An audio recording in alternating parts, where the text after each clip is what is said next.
नमस्कार, आप देख रहे हैं मीडिया हलचल। मैं हूं आपके साथ पूजा यादव। उत्तर प्रदेश चुनाव के चलते लगातार एक पार्टी से दूसरी पार्टी में नेताओं के जाने का सिलसिला तेजी के साथ आगे बढ़ रहा है। कभी कोई किसी पार्टी से किसी पार्टी में, तो कोई किसी पार्टी से किसी पार्टी में, और ये दौर बहुत ही आम है चुनाव की नजदीकियों के चलते। अब जबकि उत्तर प्रदेश के चुनाव में बहुत ज्यादा वक्त नहीं है, ऐसे में फिर से ये दल बदलने का जो सिलसिला है वो बहुत तेजी के साथ आगे बढ़ रहा है। खास बात यह है कि जिन दलों के पास जो नेता पहुंच रहे हैं उनका दावा यह है कि इनके आने से उनकी पार्टी को मजबूती मिलेगी। यही सेम कोशिश बीजेपी में भी जारी है, यही सेम कोशिश समाजवादी पार्टी में भी जारी है। पिछले कुछ दिनों में लगातार बसपा के कई विधायकों ने, नेताओं ने समाजवादी पार्टी को अपने लिए बेहतर विकल्प के तौर पर चुना।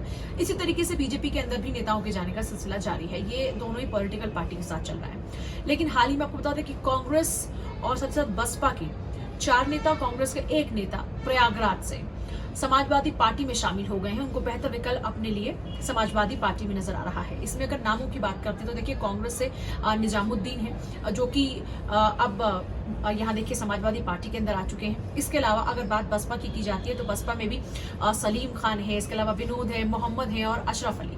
ये वो नाम है जो बसपा को छोड़कर अब समाजवादी पार्टी में अपने लिए बेहतर विकल्प तलाश रहे हैं। उनके लिए बेहतर विकल्प अब समाजवादी पार्टी में है। इसके अलावा जिला अध्यक्ष योगेश चंद्र यहाँ पर कहते हैं कि जिस तरीके से इस मौजूदा सरकार में भ्रष्टाचार, महंगाई, महिलाओं के लिए जो असुरक्षित माहौल है और जिस तरीके से लगातार यहाँ बीजेपी के खिलाफ में माहौल बना हुआ है, इसी के चलते जो नेता हैं, जो जनता है, उनको समाजवादी पार्टी अपने लिए बेहतर नजर आ रही है। कुल मिलाकर देखा जाए तो देखिए, इन नेताओं के आने से वो ये भी दावा कर रहे हैं कि हमारी पार्टी को मजबूती मिलेगी।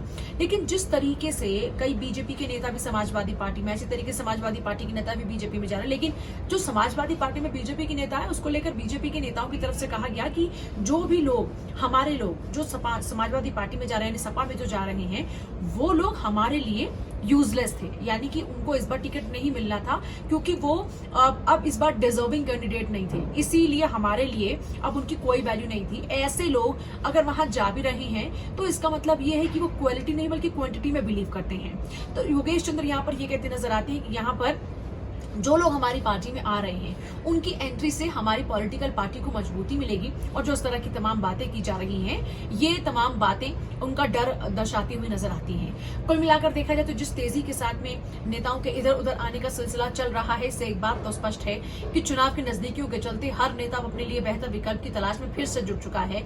ऐसे में जाहिर सी बात है, कांग्रेस अपने आप को जहां मजबूत करने में जुटी हुई है, खुद प्रियंका के कंधों पर यह जिम्मेदारी है, वहीं दूसरी तरफ कांग्रेस के भी कई नेता लगातार समाजवादी पार्टी का रुख कर रहे हैं। और बसपा में से तो जैसे भगदड़ मची ही हुई है और बसपा के कई नेता अपने लिए बेहतर विकल्प समाजवादी पार्टी में तलाश ही रहे हैं।